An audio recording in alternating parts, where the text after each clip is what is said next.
அனைத்து உள்ளங்களுக்கும் நன்றி.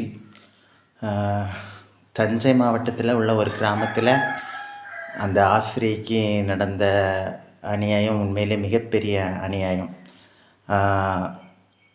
அதாவது எந்த சூழ்நிலையில் இருந்தாலும் யாரையும் கொலை செய்யவே கூடாது.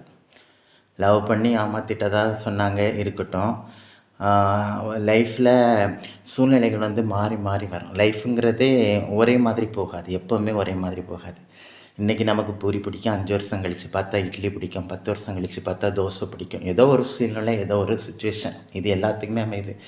அதே மாதிரி லவ்வில் எந்த ப்ராப்ளம், ஏதோ ஒரு சுச்சுவேஷன் சரி வேண்டான்னு சொல்லியிருக்கலாம். அதுக்காக ஒரு உயிரை கொலை பண்ணுற அளவுக்கு போகிறது மிகவும் கண்டிக்கப்படத்தக்கது. ஒரு உயிர், அந்த 26 வருஷம் அந்த உயிரை அவங்க அப்பா அம்மா எவ்வளவோ சந்தோஷமாக வளர்த்துருப்பாங்க. அந்த இறந்தவங்களுக்கு எவ்வளவோ ஆசைகள் இருந்திருக்கும். அது எல்லாத்தையும் இன்னொரு உயிர் வந்து எடுக்கவே கூடாது. எல்லாத்துக்குமே உயிருங்கிறது ஒன்று தான். ஒன்றால் அப்படியே லவ் இல்லாமல் வாழ முடியலையா, நீ குத்தி வச்சு நீயே செத்துருக்கணும். உண்மையான லவ்னா அப்படி அடுத்தவங்கள குத்தி கொலை பண்ணுறதா உண்மையான லவ். அதனால் தயவுசெய்து எந்த சூழ்நிலையிலையும், எந்த கஷ்டத்துலேயும், எந்த தோல்வியிலையும் வாழ பழகிறது தான் வாழ்க்கை.